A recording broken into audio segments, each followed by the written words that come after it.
Faut tout d'abord, Christian Quidet tire un grand coup de chapeau aux deux équipes qui ont offert un spectacle très agréable.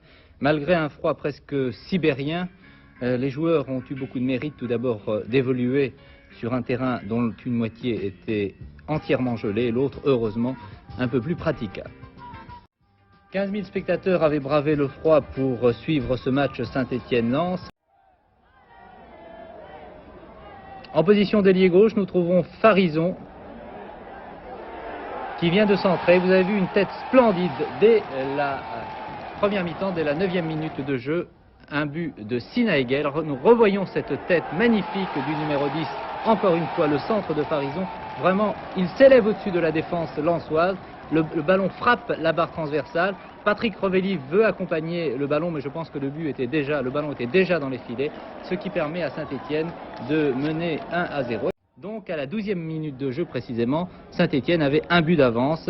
Vous avez vu le centre très joli, très précis de Farison et la fort belle tête de Sina Egel qui est incontestablement, nous voyons tout de même ici une action dangereuse de Lensois.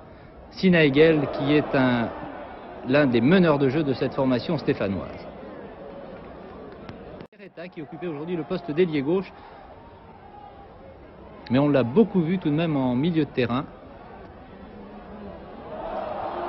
alors que l'autre ailier de Saint-Étienne était Piazza, puisque la défense est maintenant formée par Mercadier et Battenet qui s'affirment à chaque rencontre comme un titulaire maintenant indiscutable. Regardez un tir ici à droite, début de Kurkovic, un tir de l'avant-centre lensois Argyrodis.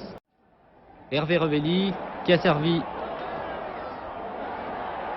son frère, Patrick Revelli qui a servi son frère Hervé. Un but réussi par Saint-Étienne mais qui est refusé très justement pour hors-jeu. Lance. Et un tir dangereux de Zurazek. C'est un corner accordé à la 25e minute de jeu qui va être tiré par Faber, le Polonais.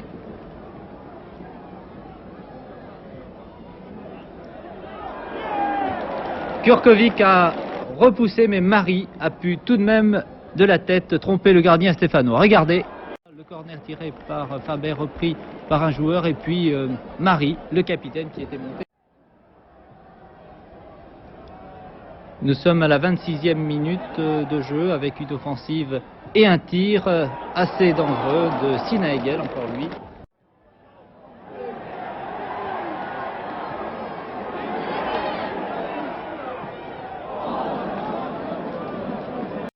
Pour une faute sur Piazza.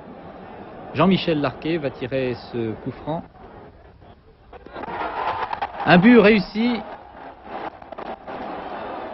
mais refusé par l'arbitre, M. Vigliani, malgré les protestations des joueurs. C'est Mercadier. Nous allons revoir ce but réussi par Saint-Étienne. Regardez bien. Larquet, Mercadier qui s'élève de fort belle façon au-dessus de la défense. L'arbitre refusant ce but. À la 27e minute de jeu exactement, malgré les protestations, vous voyez, des joueurs stéphanois qui pensaient que ce but était tout à fait mérité et valable. Mais M. Vigliani en a décidé autrement. Il a sûrement vu une faute dans la surface de réparation, une faute de Piazza sur un autre joueur ou sur le gardien. Repellini, alors que Battenet à sa gauche réclamait le ballon, il était tout seul. Piazza, encore lui.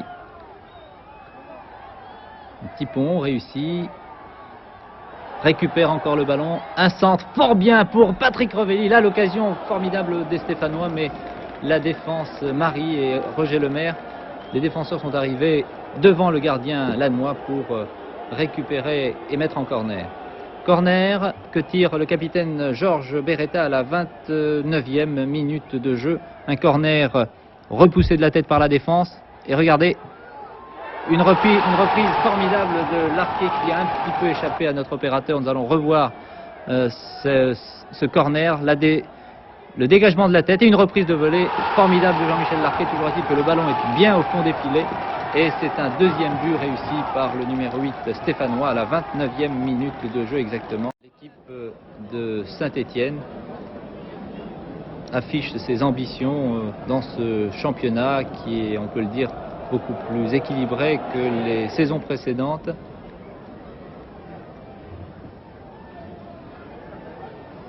Une équipe de Saint-Étienne très jeune qui a des réserves et qui se permet surtout de mettre Saramagna 12e homme.